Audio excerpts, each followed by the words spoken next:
ऐवानों में हों तो उसके यकीनन नुकसानात होते हैं। वो देर पा फ़ायदे नहीं होते, वो देर पा फैसले नहीं होते, इसलिए कि अदालतें बुनियादी तौर पे, असूली तौर पे कानून की पाबंद हैं, उससे बियॉन्ड नहीं जा सकती। सियासी अमल में हमने चलना तो कानून पे ही होता है, लेकिन आप रास्ते पैदा करते हैं। सियासत आर्ट ऑफ पॉसिबिलिटीज़ होती है। आपने मुख्तलिफ़ुल ख्याल जमातों को जब इकट्ठा करना है तो सबके ख्यालात को समो के, अगर आप में ये हिम्मत और हौसला हो तो तभी आप चार्टर ऑफ डेमोक्रेसी कर सकते हैं, तभी आप 18वीं तरमीम कर सकते हैं, तभी आप NFC कर सकते हैं, तभी आप इत्तेफाक राय से कानून साजी कर सकते हैं। ये अदालती फ़ैसलों के ज़रिए मुमकिन नहीं है कि इस पर कंसेंसस हो जाए, इत्तेफाक राय हो जाए।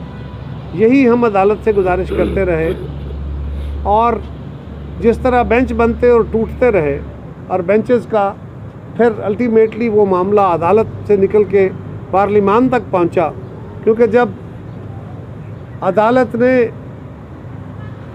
सरकारी मशीनरी यानी ब्यूरोक्रेसी को उनकी गर्दनों के ऊपर हाथ रखा तो उन्होंने बहरहाल सियासी क़यादत के पास आना था। वो सियासी क़यादत के पास आए क्योंकि उनके पास अपना इख्तियार तो नहीं होता। सियासी क़यादत ने यकीनन इज्तिमाई दानिश के तहत चलना है, क्योंकि वज़ीर आज़म ख़ुद हुकूमत तो नहीं है, सुप्रीम कोर्ट ही कहती है। वो ख़ुद हुकूमत नहीं है तो फिर कलेक्टिव विज़डम पर सारी कैबिनेट ने बैठ के फ़ैसले करने हैं। कलेक्टिव विज़डम कैबिनेट का फ़ैसला ये था कि ये मामला क्योंकि ऐसा है, इसकी अहमियत ऐसी है कि सिर्फ़ हुकूमत यानी कैबिनेट बैठ के फ़ैसले ना करे, बल्कि इसको पार्लिमान से इसकी राय ली जाए, जहाँ पे अवाम के नुमाइंदे बैठते हैं। और जो असल ताकत का ऐवान है, जहाँ से पार्लिमान से हुकूमत भी पैदा होती है, वहीं से अदालत पैदा होती है, वहीं से दीगर इदारे पैदा होते हैं, वहीं से कानून बनते हैं, वहीं से आइन तो उनके पास जाया जाए। उस पर पार्लिमान ने भी अपनी एक राय दे दी। और अब जो एक तसल बनी हुई है, उसके बाद अब हम तो कह रहे थे कि ये साजिश है, हम तो कह रहे थे कि खान साहब को लाने की भी एक साजिश है, हम तो उस वक्त भी कह रहे थे कि फैसिलिटेटर ने क्या क्या कुछ नहीं किया। लेकिन अब दो बातें आज मैं मुख्तसरन आपके सामने ज़रूर रखना चाहता हूँ कि इस वक्त जो लीक्स आई हैं, ये तो शायद कोई 1% या उससे भी कम गुफ्तगू होगी जो ज़िम्मेदारान ने आपस में की है, वरना और चंद सेगमेंट्स हैं गुफ्तगू के जो सामने आए हैं, वरना क्या क्या गुफ्तगू हो रही होगी जो आमने सामने होती है, दीगर जो गुफ्तगूएँ होती हैं, दीगर जो ज़राए इस्तेमाल होते हैं। और ये सियासत के निज़ाम को काबू करने के, हुकूमत के रास्ते बंद करने के, अपनी मन मर्ज़ी के फ़ैसले करने के, अपनी मन मर्ज़ी के लोगों को सामने लाने के लिए फैसिलिटेशन के क्या क्या मंसूबे नहीं बनते होंगे। ये बहुत तकलीफ़देह बात है, बहुत अफसोसनाक है। इस पर फौरी तौर पे तहकीकात होनी चाहिए। और याद रखिए, ये जो मखसूस बेंच बनाने का तरीक़ाकार, मखसूस फ़ैसले करने का तरीक़ाकार, ये कहना कि अदालत के ऊपर एतराज़ नहीं हो सकता, कौन कहता है नहीं हो सकता? हम करते हैं एतराज़ अदालत पर। इसलिए अदालत दुरुस्त फ़ैसले नहीं करेगी तो बिल्कुल एतराज़ करेगी। जुल्फ़िकार अली भुट्टो शहीद का कत्ल हुआ है, अदालत ने कत्ल किया है, हम कहेंगे कत्ल हुआ है, कोई डर नहीं है हमें किसी बात का। हाँ, हम उन सारी बातों के बावजूद अपनी अदालतों का फिर भी एहतराम करते हैं, फिर उन्हीं के पास जाते हैं, उन्हीं के पास जाके उनसे इंसाफ तलब करते हैं और उनकी गलतियों की निशानदेही करते हैं। उनके लिए ये गुजारिश करते हैं कि आप मुतनाज़ा ना हों। आप मुतनाज़ा ना होंगे तो बड़े मसाइल पैदा हो जाएंगे। दीगर फोरम तनाज़े होते हैं, आपके पास तनाज़ात आते हैं, आप तनाज़ात का हल करते हैं, आप ख़ुद मुतनाज़ा हो जाएंगे। आप ज़रा गौर करें ना कि इस वक्त बेंचेस क्या कह रहे हैं, आपके साथी जज साहबान क्या कह रहे हैं, आपके वकला क्या कह रहे हैं, आपकी बार काउंसिल्स क्या कह रही हैं, पार्लिमान क्या कह रही है, सियासी जमातें क्या कह रही हैं। एक जमात की सनद आपके लिए इतनी मोतबर हो गई कि आप पूरे अवामी राय को एक तरफ फेंक के आगे बढ़ रहे हैं, तो फिर यकीनन सवाल होंगे, फिर यकीनन तकलीफ़देह सूरत हाल पैदा होगी। हम नहीं चाहते ये हो, ये कभी मुल्क के फ़ायदे में नहीं होगी। और ये भी याद रखिए, ये बेंचेस बनाने का, ये अपनी मर्ज़ी के फ़ैसले करने का यूँ तो बड़ा पुराना फ़ैसला है, स्टाइल है, लेकिन इफ्तिखार चौधरी साहब के दौर से ये काम ज़्यादा शुरू किया। और उसमें क्या हुआ,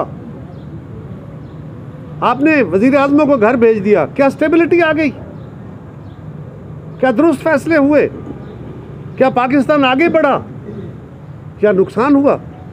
ज़रा गौर तो कीजिए। जो बेंच बन के इफ्तिखार चौधरी साहब ने सुओ मोटो लिए, वो तो खैर कमाल के सुओ मोटो लेते थे ना, उनको तो अतिका आउडो की एक बोतल भी जो है उस पर भी सुओ मोटो कर लेते थे वो। लेकिन सवाल ये है कि उन सुओ मोटोस का क्या हुआ, क्या हुआ रिकॉर्डिक का? पाकिस्तान के सियासी निज़ाम को उनके फैसलों की कीमत देनी पड़ी, पाकिस्तान के अवाम को उनकी कीमत देनी पड़ी, इस पूरे सिस्टम को उनकी कीमत देनी पड़ी। एक शख्स या चंद अशखास की वो बल्ले बल्ले के लिए, वो अपने आप की अपनी खुद नुमाइशी के लिए उन्होंने क्या कुछ नहीं किया। साथ ही साथ पाकिस्तान को अरबों डॉलर का नुकसान हुआ, डायरेक्टली आपके मुल्क को सजाएं हुई, आपको जुर्माने हुए। ये हैं फैसले, और फिर यह है कि इन फैसलों पे हम एतराज़ न करें, हम पे बात न करें। अदालत का फैसला जब आते हैं, जिस तरह पाकिस्तान में सुओ मोटो माजी में होते रहे या हो रहे हैं, इसके ऊपर तो पूरी दुनिया हम पे कहती है कि भाई आपसे बात करें, हुकूमतों से क्या बात करनी है। आपसे बात कुछ करते हैं, आपकी अदालत उठा के आपको बाहर फेंक देती है, फिर हम नए सिरे से शुरू हो जाते हैं। फिर कोई गवर्नमेंट फैसला करती है, फिर अदालत आके उसको उठा के परे फेंक देती है।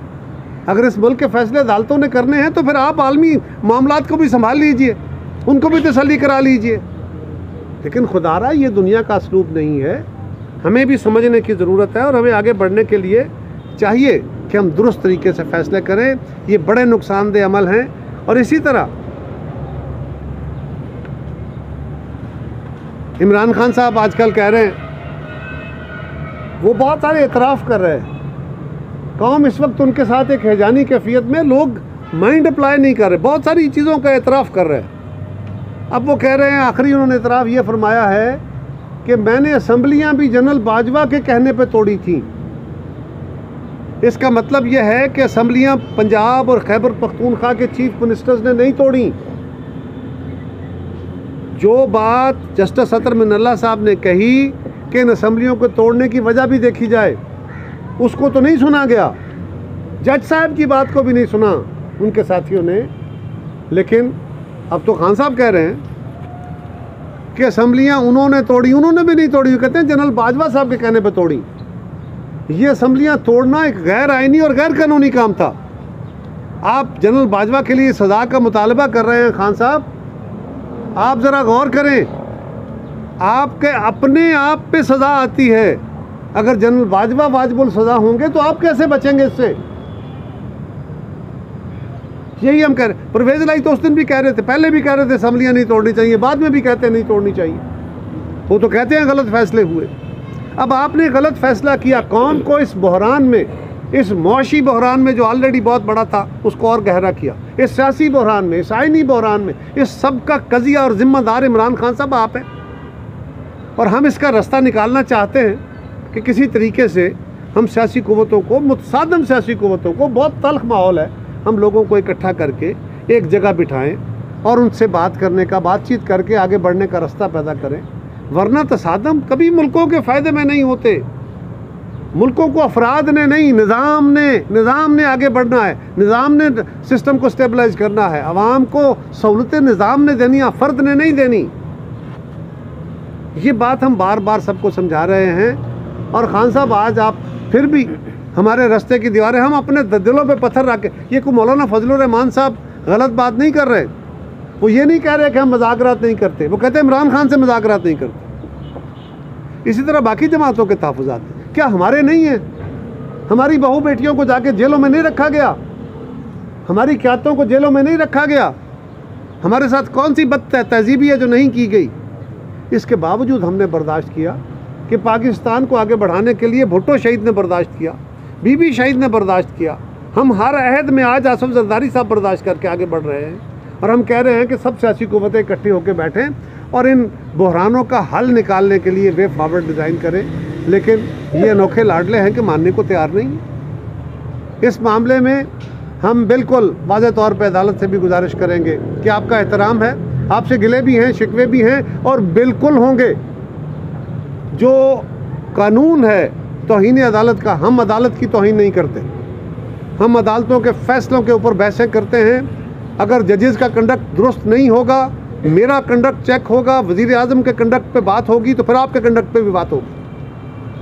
अब आपको फैसला करना होगा कि आप तौहीन अदालत के कानून के ज़रिए हमारी ज़बान बंद करना चाहते हैं, तो फिर एहतराम नहीं होगा, ज़बान बंदियाँ होंगी, और ज़बान बंदियाँ होंगी तो उसके नुकसानात होंगे आपके इदारे को भी, मुल्क को भी, जमहूरी इदारों को भी। और हमारी ज़बानें बंद नहीं रहीं, हमारी ज़बानें सूलियों पर चढ़ के भी बोलती रही हैं। इन चीज़ों से नहीं, हम मुल्क को आगे बढ़ाना चाहते हैं। खुदारा हम अपील करते हैं कि इन हालात को हमें दुरुस्त करने दें। हमारी नीयतें बिल्कुल ख़राब नहीं हैं, हम जानते हैं, और हम इस मुल्क के जजों से, हम इस मुल्क के बाकी इदारों से ज़्यादा बेहतर जानते हैं कि मुल्क को चैलेंजेस क्या है, मुल्क को बहरान क्या है। काश आपको सारी क़ुव्वतों को इकट्ठा करके, आप तो एक अदालत के जज साहिबान को इकट्ठा नहीं कर पा रहे, मुख्तलिफ़ ख्याल सियासी जमातों को इकट्ठा करना कितना मुश्किल होगा। हम उसके लिए भी कोशिश कर रहे हैं और यही तरीका है, हमें ये करने दीजिए। वरना वो है ना, एक बड़ा मशहूर शेर भी है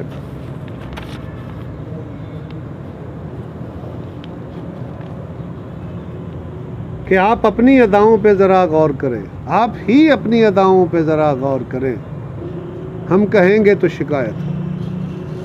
हम नहीं कहना चाहते, लेकिन ये भी आखिरी गुजारिश है कि हमें देखने की ज़रूरत है कि अगर हमारी जमहूरियत दुनिया में बहुत नीचे है, ये बहुत सारे चैलेंजेस का सामना कर रही है, हमारे पुलिस के निज़ाम को बहुत सारे चैलेंजेस हैं, ये भी दुनिया में कोई मिसाली नहीं है, लेकिन हमारा इंसाफ का निज़ाम भी दुनिया के 140 या 145 ममालिक में कोई 130वें नंबर पे ही खड़ा है। उसको भी हमने सब ने ठीक करना है, ये हमारी ज़िम्मेदारी है। सिर्फ़ दूसरों की तरफ उंगलियां करने से काम नहीं चलेगा, हमें सारी चीज़ों को ठीक करने के लिए आगे बढ़ना चाहिए, बर्दाश्त से आगे बढ़ना चाहिए। और फिर कहूँगा, एहतराम फ़ैसलों से होते हैं। सियासतदान भी आवाम को रिलीफ देंगे, आवाम की ख्वाहिशों पे पूरे उतरेंगे, इंसाफ से फ़ैसले करेंगे तो एहतराम होगा, डंडे से एहतराम नहीं होगा। अदालत भी अपने फ़ैसले से एहतराम कराएगी और कोई ज़रिया नहीं होगा। यही चंद गुजारिशात थी। और ये बात कि मार्शल लॉ कभी मसाइल का हल नहीं होते, और जो जुडिशल एक्टिविज़म है ये भी एक जुडिशल मार्शल लॉ की किस्म है, ये भी मसाइल का हल नहीं होता। हुकूमतों के और मुल्कों के फ़ैसले अदालतों में नहीं होते, ये पार्लिमान में होते हैं, सियासी जमातों के ज़रिए होते हैं, उन्हें ही करने दीजिए। बहुत शुक्रिया। साहब, ये पीपल्स पार्टी